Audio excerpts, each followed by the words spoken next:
Right, tonight's fly is going to be a Shrek, invented, if you like, by Joe Riley from Tassie, and it's proved to be a very, very popular and efficient fly, especially in lakes, but also works in rivers as well.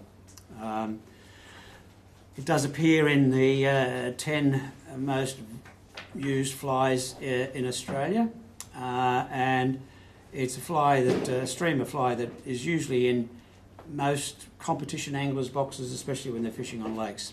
So we've got a size 10, slightly longer shanked hook, a 4mm brass or copper bead in gold, and some olive tying thread in 140 denier. With the bead on the hook secured in your vise, just build up a layer of thread or a little bag of thread behind the bead. Not a huge amount, we don't need to lock it in place, but a little bit along there, and then in touching turns down along the length of your hook. Snip him off and continue down until you get to the bend of the hook, but don't go around the bend because you want all the material on this sitting out in a very straight line. So don't come around the bend, so you're just coming past the point of the hook if it's hanging down there. Right, for your marabou, I've got some nice fluffy marabou. Reach into the side and you pull off a clump.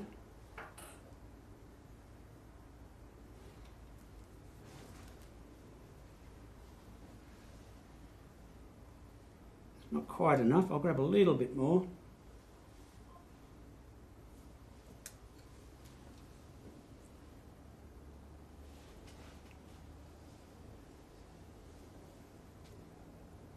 Okay, it's not too bad. I don't like to overdress the flies, that means I don't like to have too much material on them. So for this particular one, that's about it. Now, I've changed hands and I have got, measuring the fly, it's got quite a long tail. So in this one, it's a good twice the length of the hook, and that's not a bad way to have it. Let's start up behind the bead of the hook because I want to build a nice even body coming along here. So trim off the butts of that, loose wrap to hold it all together. Now holding the marabou along on the top of the hook, just come down in slightly open turns until you get back to where that bend of the hook begins. Okay. Now, one little thing you need to do is lift the tail feather up and just bring your bobbin around and just once around underneath the tail and then come back again. All right, just come down. I'm going to tidy that up a little bit now. I'm going to spin my bobbin anti-clockwise, and when I do that it opens the thread out and flattens the thread out a little bit more. And I come down to here. Now's the time to put in a little bit of wire for our rib for later on. So red or copper wire will work.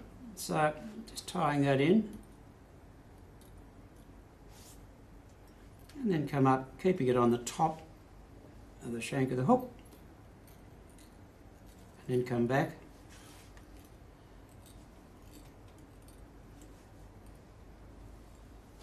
Now we need to take a piece of green holographic tinsel. And when you don't have green holographic tinsel, you use something that's similar to green holographic tinsel. So you tie this right back where you finish the last turn. So tie this one in and come back, just lock it in position. And then bring your thread all the way back to behind the bead, like so. Now, just a little trick, this gets really fluffy and messy, so If you just moisten your fingers a little bit, it just gets it out of the road. Now you've got to wrap that tinsel around the fly in touching turns, overlapping turns. You don't want any of the body showing through this. You want this all to be covered with this holographic tinsel. You come all the way up to behind the eye. A turn behind will lock that in. Another turn will make sure that it's locked in. And then just pull it back a little bit before you snip off the excess. And then just make sure that things are all in position where you want them. Right, the next thing I need is a hen hackle.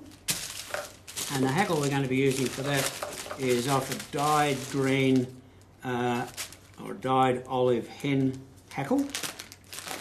And try to get him out. It's a, and you choose one that's from about the middle area of it. You don't want them too small, you don't perhaps want them too big. So I'm going to choose one of the feathers from somewhere around the middle of it.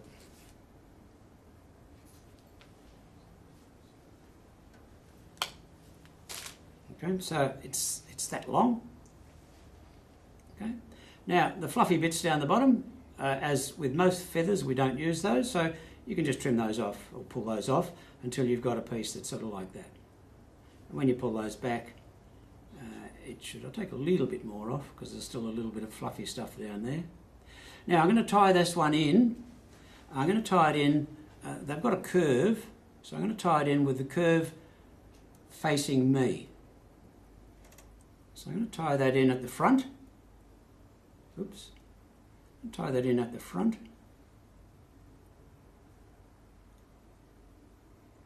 Pull it through a little and lock it into position and trim off the stub. Now what I want to do is, if it's long enough, you can probably use your fingers for this, and if not, you need to get a little pair of hackle pliers, and the hackle pliers will hold this feather so that you don't drop it. So if you grab the hackle pliers and put it over the stem, just now we've got to have not too many turns on this feather.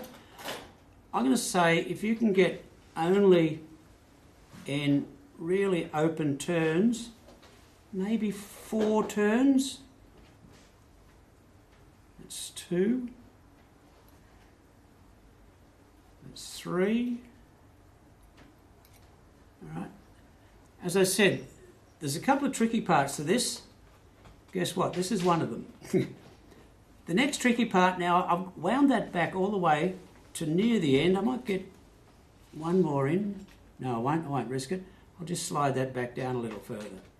Now, I've wound that this way. I've got this piece of wire that's been sitting there. I'm going to pull that back, and I'm going to wind the wire back through that hackle, and I'm going to sort of jiggle it through so that it doesn't catch up on too many of those nice spiky bits that I've just made. So I'm going to wind it back through in the opposite direction to where I wound the feather. And once I've done a couple of turns, I can remove those hackle pliers and then get 2 hands into action here. And just by moving it around, wiggling it through, I'm bringing it back towards the eye of the hook to where I've got my thread kept. This is a bit fiddly, but life wasn't meant to be too easy. Coming back, coming back. There's more wraps in the copper than there was in the feather. It strengthens everything up.